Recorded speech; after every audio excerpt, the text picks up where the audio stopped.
ഒരു നേരത്തേക്ക് ഞങ്ങൾ റിച്ചായി. Hey guys, welcome back. അപ്പോൾ കന്യാകുമാരിയിലെ ഫസ്റ്റ് ഡേ ഇവിടെ സ്റ്റാർട്ട് ചെയ്യണം കേട്ടോ. ആകെ ഒരു ദിവസം തന്നെ നിന്നിട്ടുള്ളൂ. അതെന്തെങ്കിലുമൊക്കെ ആവട്ടെ, എന്തായാലും കാര്യം പറയാം. ഞങ്ങൾ എങ്ങനെ ഈ കാറിലെത്തിയെന്നല്ലേ. റെയിൽവേ സ്റ്റേഷനിൽ നിന്ന് ഇറങ്ങിയിട്ട് എങ്ങോട്ടാ പോകേണ്ടതെന്നുള്ളൊരു ഐഡിയ ഇല്ലാത്ത കാരണം ഒരു കാറിലൊരു ചേട്ടൻ്റെ അടുത്ത് വഴി ചോദിച്ചതാണ്. അപ്പോൾ പുള്ളി പറഞ്ഞു ഞാൻ അത് വഴിയാണ് പോകുന്നത്, നിങ്ങൾ അവിടെ ഇറക്കി തരാമെന്ന് പറഞ്ഞു. അങ്ങനെയാണ് ഞങ്ങൾ ഈ കാറിൽ കയറിയത് കേട്ടോ. പുള്ളി പിന്നെ പകുതി വെച്ചിട്ട് ഞാൻ ഈ വേറെ വഴിക്ക് പോകുന്നത്, നിങ്ങളിവിടെ ഇറങ്ങിയിട്ട് നടന്നാൽ മതി എന്ന് പറഞ്ഞ് വഴി കാണിച്ചു തന്നു. ലൈഫിൽ ഒരു കാര്യം ഫ്രീ ആയിട്ട് കിട്ടില്ല എന്നുള്ളത് അപ്പോൾ മനസ്സിലായി. കാരണം ഞങ്ങൾ കാറിൽ നിന്ന് ഇറങ്ങാൻ നേരം പുള്ളി പറഞ്ഞു 80 രൂപ എന്ന്. അപ്പോൾ പിന്നെ അത് കൊടുത്തല്ലേ മതിയാവും. അപ്പോൾ ഒന്നും തന്നെ ഫ്രീ അല്ല. ഞങ്ങളങ്ങനെ നടന്ന് സൂര്യോദയം കാണുന്ന അവിടെ എത്തിയിട്ടാവും. അവിടെ നോക്കുമ്പോൾ നിറയെ ആൾക്കാർ. പിന്നെ ഞങ്ങളെപ്പോലെ യുവതലമുറേനെ ആരും കണ്ടില്ല.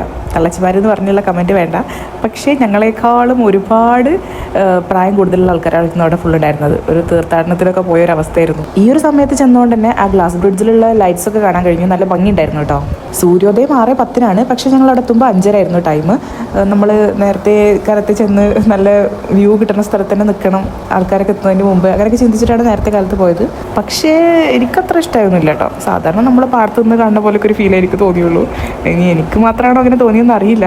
അങ്ങനെ ഓവർ റേറ്റഡ് ആയിട്ട് ഫീൽ ചെയ്തു. മീൻസ് ഒരുപാട് പ്രതീക്ഷകൾ വെച്ചിട്ട് പോയതുകൊണ്ടായിരിക്കാം മേ ബി. ഞാൻ 10ാം ക്ലാസ്സിൽ പഠിക്കുന്ന സമയത്ത് ഞങ്ങൾക്ക് സ്കൂളിൽ നിന്നുള്ള ട്രിപ്പ് ഉണ്ടായിരുന്നത് തിരുവനന്തപുരം കന്യാകുമാരി ആയിരുന്നു കേട്ടോ. കന്യാകുമാരിയിലെ സൺറൈസ് കാണാൻ പോകണം എന്നുള്ളതായിരുന്നു പറഞ്ഞിട്ടുണ്ടായിരുന്നത്. പക്ഷേ ഞങ്ങളെല്ലാവരും കൂടെ കെട്ടിയൊരുങ്ങി ഇറങ്ങിയപ്പോഴേക്കും സണ്ണ് അതിൻ്റെ വഴിക്ക് പോയി. അപ്പോൾ പിന്നെ സൺറൈസ് കാണാൻ കഴിഞ്ഞിട്ടുണ്ടായിരുന്നില്ല. അപ്പോൾ എല്ലാവരും പറഞ്ഞിട്ടുണ്ടായിരുന്നത് നിങ്ങൾക്കത് മിസ്സായി, നിങ്ങളത് കണ്ടില്ലല്ലോ, ഭയങ്കര മോശമായി, അങ്ങനെ ഇങ്ങനെയൊക്കെ പറഞ്ഞിട്ട് ആകെ ചടപ്പിച്ചിട്ടുണ്ടായിരുന്നു. അപ്പോൾ ഭയങ്കര വിഷമമൊക്കെ തോന്നിയിട്ടുണ്ടായിരുന്നു. പക്ഷേ ഇപ്പോൾ ഈ സൺറൈസ് കണ്ടപ്പോൾ അന്ന് വെറുതെ വിഷമിച്ചതാണ്, വലിയ കാര്യമൊന്നും ഉണ്ടായിരുന്നില്ല എന്നുള്ളത് ഇപ്പോൾ മനസ്സിലായി. എനിക്ക് മാത്രമാണ് അങ്ങനെ ഫീൽ ചെയ്തതെന്ന് വെച്ചെങ്കിൽ നമുക്ക് വിചാരിക്കാം അതെൻ്റെ കുഴപ്പമാണെന്ന്. പക്ഷേ കൂടെ വന്ന ഹനക്കും അങ്ങനെ തന്നെ ആയിരുന്നു. അവൾ പറഞ്ഞത് ഇതിപ്പോൾ നമ്മുടെ നാട്ടിലെവിടെയെങ്കിലും നിന്ന് കണ്ടാലും മതിയായിരുന്നു, ഇതിപ്പോൾ വലിയ സംഭവമായിട്ടൊന്നും എനിക്ക് ഫീൽ ചെയ്യണില്ല എന്ന് അവളും പറഞ്ഞത്.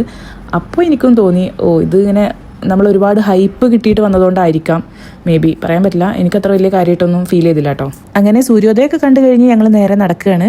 നമുക്ക് ഫുഡ് കഴിക്കണം. സമയം 6:30-7 മണി ആവുന്നേ ഉള്ളൂ, 6:45 ഇങ്ങനെ ആയിട്ടുള്ളൂ. പക്ഷേ ഫുഡ് കഴിച്ചിട്ട് വേണം ഇനി അപ്പുറത്ത് ഫെറി വീലിൽ കയറിയിട്ട് അപ്പുറത്തെത്താൻ. നമ്മൾ ആ ഗ്ലാസ് ബ്രിഡ്ജൊക്കെ കണ്ടില്ലേ, അവിടേക്ക് പോകാൻ.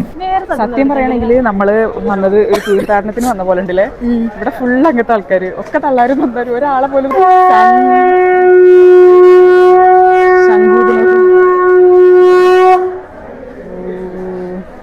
അങ്ങനെ അവിടെ നടക്കുന്ന വഴിയിൽ ഒരു താജ് പറഞ്ഞിട്ടുള്ള ഒരു ഹോട്ടലുണ്ട്. അവിടെയാണ് ഫുഡ് കഴിക്കാൻ കയറിയത്.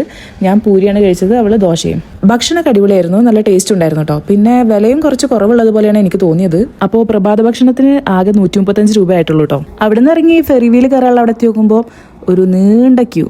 ഒരു തലക്കും തുടങ്ങി ഒരു തല വരെ എത്തിയിട്ടുണ്ടായിരുന്നു ക്യൂ. പിന്നെ ഞങ്ങൾ ആ ക്യൂവിൽ നിന്ന് കുറേ നേരം നിന്നു.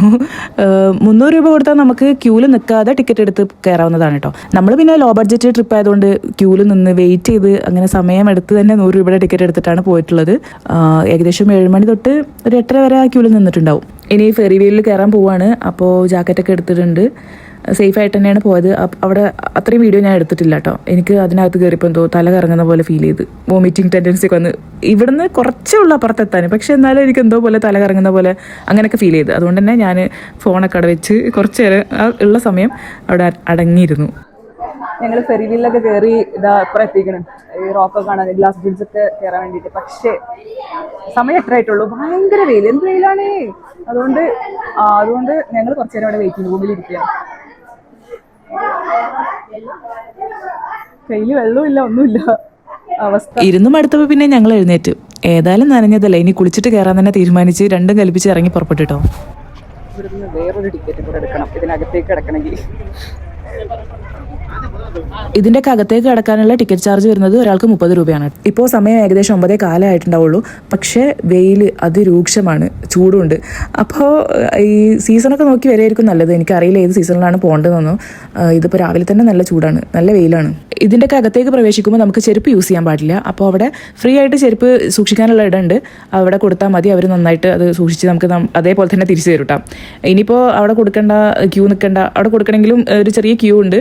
തിരക്കാവുന്നതിനനുസരിച്ചിട്ടുള്ളതാണ് കേട്ടോ. അതല്ലാതെ ക്യൂ നിൽക്കണമെന്ന് മസ്റ്റായിട്ടുള്ളതല്ല. ഇനിയിപ്പോൾ അതൊന്നും വേണ്ട, നിങ്ങൾക്ക് അങ്ങനെ കെയർ ഒന്നും ചെയ്യേണ്ടെന്നുണ്ടെങ്കിൽ അവിടെ തന്നെ അഴിച്ചിട്ടാൽ മതി. തിരിച്ചു വരുമ്പോൾ ഉണ്ടെങ്കിൽ ഭാഗ്യം ഉണ്ടെങ്കിൽ കിട്ടും. ഇതിനകത്തേക്ക് കയറിയപ്പോഴാണ് വന്നത് മുതലായി എന്നുള്ളൊരു തോന്നൽ വന്നത്. കാരണം നമുക്ക് സൂര്യോദയം ഒട്ടും ഇഷ്ടമായിട്ടുണ്ടായിരുന്നില്ല. എക്സ്പെക്ട് ചെയ്ത് പോയതുകൊണ്ടായിരിക്കണം ഞാൻ നേരത്തെ പറഞ്ഞ പോലെ. അതുപോലെ നല്ല വെയിലുണ്ടെങ്കിലും ചൂടധികം ഫീൽ ചെയ്യുന്നില്ല ഇതിനകത്തേക്ക് കയറിയപ്പോൾ. നമ്മളിനി നേരെ ഗ്ലാസ് ബ്രിഡ്ജിൻ്റെ അടുത്തേക്കാണ് പോകുന്നത്. ഞാൻ ആദ്യമായിട്ടാണ് ഗ്ലാസ് ബ്രിഡ്ജ് കയറാൻ പോകുന്നത്. വയനാട് അവിടെയൊക്കെ ഉണ്ടെന്ന് അറിയാം, പക്ഷെ ഞാൻ ഇതുവരെ പോയിട്ടില്ല, കയറിയിട്ടില്ല. ഇതിൻ്റെ അപ്പുറത്താണ് തിരുവല്ലുവർ സ്റ്റാച്ചു ഉള്ളത്. നമ്മളിപ്പോൾ ഈ ഗ്ലാസ് ബ്രിഡ്ജ് കയറിയിട്ട് അങ്ങോട്ടാണ് പോകുന്നത്. നമ്മൾ ഗ്ലാസ് ബ്രിഡ്ജിലേക്ക് എൻ്റർ ചെയ്യാൻ പോവാണ് കേട്ടോ ഗൈസ്. അതെ, ആക്ച്വലി ഇതെന്റെ ഫസ്റ്റ് എക്സ്പീരിയൻസ് ആണ്, പറയാനും കിട്ടുന്നില്ല. എനിക്കും അതെ, പക്ഷെ നമ്മളെ മാത്രമേ കാണുള്ളൂ. രസമുണ്ടോ? കേറി നിൽക്കണേ, തല ഇറങ്ങണ്ടോ? തല ഇറങ്ങട്ടെ, എനിക്കെന്തോ വഴുക്ക് നിൽക്കാൻ പോലെ. അതിലേക്ക് നോക്കുമ്പോണ്ടല്ലോ തല ഇറങ്ങണ്ട് ആക്ച്വലി, കാരണം താഴെ ഇങ്ങനെ കടലായിട്ടാ, കടല് കാണുമ്പോഴേ. പൈസ പൊട്ടൊന്നുമില്ലല്ലോ. പൊട്ടൊന്നുമില്ല. ഈ കൊള്ളാല്ലേ, എന്റെ ഫസ്റ്റ് എക്സ്പീരിയൻസ് ആ. ഇത് ഇങ്ങനെ നടന്നിട്ട് ഇതെടുക്കണേ, കിട്ടുണ്ടോ താഴെ കടല്? നമ്മളിപ്പം തിരുവല്ലുവർ സ്റ്റാച്ചു കാണാനാണ് പോകുന്നത്. ഓക്കെ, കൊറേ കേറാണ്ട് കൊണ്ട് കഴിയാതാവണ്ട കേട്ടോ. ഇതെന്തോ അടിത് പോയല്ലോ. ഓ അയ്യാ, ഇത് ലാസ്റ്റ് കയറിയ മതിയായിരുന്നു. എന്നാല് ഇല്ല, ഇതിനൊരു അവസാനം ഇല്ലേ? നമ്മളിപ്പോ എത്ര സ്റ്റെപ്പ് കയറി ആക്ച്വലി? ശബരിമല പോലും ഇല്ലല്ലോ.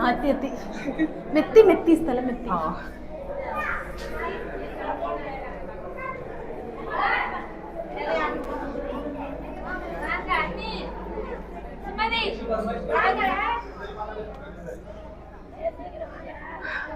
ഓ, ഇതാണല്ലേ.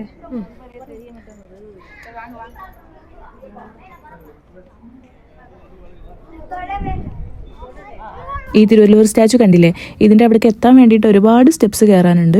പക്ഷേ നമ്മൾ കഷ്ടപ്പെട്ടത് വെറുതെ ആയിട്ടില്ല. അവിടുത്തെ വ്യൂ അടിപൊളിയായിരുന്നു, കാണാൻ നല്ല ഭംഗിയുണ്ടായിരുന്നു കേട്ടോ. ഫോണിൽ ഞാൻ പകർത്തിയ വീഡിയോസ് കാണുമ്പോൾ എത്രത്തോളം ഭംഗിയുണ്ട് എന്നുള്ളത് എനിക്ക് അറിയില്ല, പക്ഷേ നേരിട്ട് കാണുമ്പോൾ നമ്മളത് ആസ്വദിക്കുമ്പോൾ അടിപൊളിയാണ് കേട്ടോ. പിന്നെ നന്നായി കാറ്റ് വീശുന്നുണ്ടായിരുന്നു, ആ കാറ്റത്ത് അവിടെ ഇങ്ങനെ നിൽക്കാൻ നല്ല രസമായിരുന്നു. ഞങ്ങൾ അവിടെ നിന്ന് കുറച്ച് ഫോട്ടോസും വീഡിയോസും ഒക്കെ എടുക്കാൻ വേണ്ടി ശ്രമിച്ചു കേട്ടോ. പക്ഷെ കാറ്റ് സമ്മതിക്കുന്നുണ്ടായിരുന്നില്ല. നമ്മളുടെ മുടി ഒരു ഭാഗത്തേക്ക്, ഷോൾ ഒരു ഭാഗത്തേക്ക്, ഡ്രസ്സ് ഒരു ഭാഗത്തേക്ക്, അങ്ങനെയൊക്കെ ആയിരുന്നു. ഇങ്ങോട്ടേക്ക് വെള്ളം എടുക്കാതെ വന്നിട്ടുള്ള ഒരേ രണ്ടാൾക്കാർ നമ്മൾ മാത്രം കേട്ടോ. ഞങ്ങൾ വേഴാമല വെള്ളം കുടിക്കുള്ളൂ. എന്തായാലും നമ്മളുടെ വേ ടു ഡ്രിങ്കിങ് എന്നൊക്കെ പറഞ്ഞിട്ട് ഒരു ഇത് കാണാനുണ്ട്. അവിടെ പോയിട്ട് കുറച്ച് വെള്ളം കുടിച്ചിട്ട് വരാം, നല്ല ദാഹിക്കുന്നുണ്ട്. ഡ്രിങ്കിങ് വാട്ടർ അവിടെ അടി എവിടെ? ഇവിടെ ഇവിടെ അങ്ങോട്ടേക്കല്ലേ ഏരോ കാണിക്കുന്നേ? ഈ ആരോ ഇങ്ങനെ കാണിച്ച് ഇങ്ങനെ ഇങ്ങനെ ഇങ്ങനെ ആയിരിക്കും. പോയേക്കാം നമുക്ക് അവിടെ, എന്തായാലും ദാഹിച്ചിട്ട് വയ്യ. അതാണോ? പോയേക്കാം. ഈശ്വര, ഒരു തുള്ളി വെള്ളം കിട്ടാൻ എന്തൊക്കെ ചെയ്യണം? ഓ അതാ അതേ. ആ ഇത് പക്ഷേ ഡ്രിങ്കിങ് വാട്ടർ എന്നൊക്കെ എഴുതി വെച്ചിട്ടുണ്ട്, നല്ല വെള്ളം തന്നെ ആയിരിക്കും. പിന്നെ ദാഹിക്കുമ്പോൾ അതൊക്കെ പഞ്ഞി നോക്കണോ?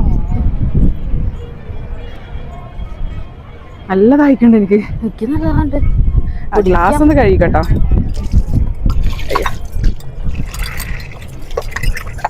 ആദ്യം കൈ കഴുകട്ടെ. എത്തൂലേ? ആ കുടിക്കാൻ എത്തണില്ലേ? എത്തണില്ലേ? ഓ എത്തുണ്ട് അവിടെ. നീ കുടിക്കട്ടെ, വെള്ളം കുടിക്കട്ടെ ഗൈസ്. ഇനി അടുത്ത് ഞങ്ങൾ ഇതിനകത്തേക്കാട്ടോ പോകുന്നത്. ഈ അമ്പലത്തിനകത്തേക്ക് ക്യാമറ പ്രവേശിപ്പിക്കാൻ പാടില്ല, അതുകൊണ്ട് തന്നെ അതൊന്നും എടുത്തില്ല കേട്ടോ. ഈ ഒരു വരാന്ത പോലത്തെ സ്ഥലമല്ലേ, അവിടെ ഇരിക്കാൻ നല്ല സുഖമാണ് കേട്ടോ, നല്ല രസം. നമുക്കവിടെ കിടന്നുറങ്ങാനൊക്കെ ഉള്ളൊരു ഫീല് വരും, ഒരു തോന്നൽ വരും. പിന്നെ നല്ല കാറ്റ് വീശുന്നുണ്ടായിരുന്നു. ഈ വെയിലത്ത് നിന്ന് കയറിയിട്ട് അവിടെ ഇരിക്കുക എന്ന് പറയാം, ഒരുപാട് പേര് അവിടെ ഇരിക്കുന്നുണ്ടായിരുന്നു. അപ്പം ഞങ്ങളും കുറേ നേരം അവിടെ ഇരുന്നിട്ടോ, വേറെ പണിയൊന്നുമില്ലല്ലോ, ഇതൊക്കെ തന്നെയല്ലേ അവിടെ കാണാനുള്ളത്. പിന്നെ അവിടെ കണ്ട ഒരു മെഡിറ്റേഷൻ ഹാളിൽ കയറിയിട്ട് കുറച്ച് നേരം മിണ്ടാതിരുന്നിട്ടോ, ഒരു സുഖവും സമാധാനമൊക്കെ കിട്ടി. അവിടുത്തെ കാഴ്ചകൾ കണ്ടു കഴിഞ്ഞ് നമ്മൾ തിരിച്ചു പോകാനുള്ള ഒരു പുറപ്പാടിലാണ്. ആദ്യം പോയി ചെരുപ്പെടുത്ത് പിന്നെ ക്യൂല് നിന്നിട്ടാണ് ഈ ഫെറി വീലിൽ വീണ്ടും കയറുക. അതിന് ഇനി വേറെ ടിക്കറ്റ് ഒന്നും എടുക്കേണ്ട ആവശ്യമില്ല, നമ്മൾ നേരത്തെ എങ്ങോട്ട് എത്താൻ വേണ്ടി എടുത്തിട്ടുള്ള ടിക്കറ്റിൽ തന്നെ അതൊക്കെ ഇൻക്ലൂഡഡ് ആണ്. എനിക്കൊരു ഡൗട്ട് ഉണ്ടായിരുന്നതുകൊണ്ട് ഞാൻ അവിടെ ചോദിച്ചിട്ടുണ്ടായിരുന്നു, അതാണ് ഇപ്പോൾ ഇവിടെ പറഞ്ഞു കേട്ടോ. തിരികെ വരുമ്പോൾ എനിക്ക് ആ വൊമിറ്റിംഗ് ടെൻഡൻസി ഒന്നും ഉണ്ടായിട്ടില്ല. ഞാൻ അതുകൊണ്ട് തന്നെ ഫോട്ടോസും വീഡിയോസും ഒക്കെ എടുത്തിട്ടുണ്ട്. പിന്നെ കരക്കെത്തിയപ്പോൾ ഞങ്ങൾ ബോട്ടിൽ നിന്ന് ഇറങ്ങി അങ്ങനെ നടക്കായിരുന്നു. അപ്പോൾ ഭയങ്കര ക്ഷീണം തോന്നി, നല്ല വെയിലുള്ളതല്ലേ. അപ്പോൾ ഒരു വെയിറ്റിംഗ് ഷെഡ് കണ്ടപ്പോൾ അവിടെ ഇരുന്നു, കുറേ നേരം അവിടെ ഇരുന്നു കേട്ടോ.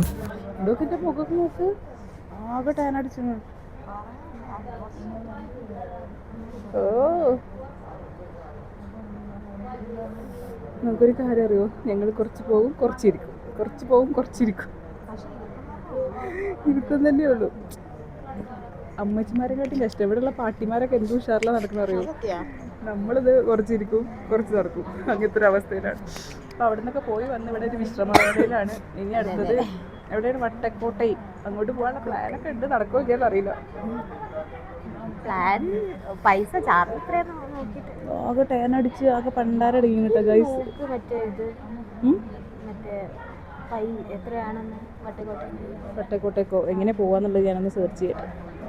അങ്ങനെ ഒരു നീണ്ട വിശ്രമവേളയ്ക്ക് ശേഷം ഞങ്ങൾ അവിടെ നിന്ന് ഇറങ്ങി. ഇനി ഫുഡ് കഴിക്കാനുള്ള പുറപ്പാടാണ് കേട്ടോ. അവിടെ ഷോപ്പിംഗ് ഒക്കെ ചെയ്യാനുള്ള ഒരുപാട് സ്ഥലങ്ങളുണ്ട്. നമ്മൾ ബഡ്ജറ്റ് ഫ്രണ്ട്ലിയാണ്, അത് ഓർക്കണം. അപ്പോൾ ഷോപ്പിംഗ് നോ. ഉച്ചക്കത്തെ ഭക്ഷണം കഴിക്കാൻ വേണ്ടി നമ്മൾ വീണ്ടും താജ് ഹോട്ടലിലേക്ക് തന്നെയാണ് പോയത്. ഞാൻ ദോശ, അവള് മസാല ദോശ, അങ്ങനെയാണ് കഴിച്ചത്.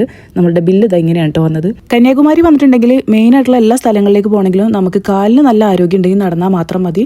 നടന്നെത്താവുന്ന ദൂരങ്ങളേ ഉള്ളൂ കേട്ടോ. ആ ഒരു ദിവസം കൊണ്ട് തന്നെ അവിടെ എല്ലാം നടന്നെത്താവുന്നതാണ്. ഭക്ഷണം കഴിച്ചു കഴിഞ്ഞ് നമ്മൾ അവിടെ നിന്ന് ഇറങ്ങിയിട്ട് ഇനി എവിടെ പോകണം എന്നുള്ള ചിന്തയിൽ നടക്കുകയാണ് കേട്ടോ. വട്ടക്കോട്ടയെ നമ്മൾ ഏതായാലും ക്യാൻസൽ ചെയ്തിട്ടുണ്ട്. അത് ഇവിടുന്ന് കുറച്ച് ദൂരമുണ്ട്. അപ്പോൾ എന്തായാലും ബാക്കിയുള്ള വിശേഷങ്ങളൊക്കെ അടുത്ത വീഡിയോയിൽ കാണാം കേട്ടോ. അപ്പോൾ അതുവരേക്കും ബായ്.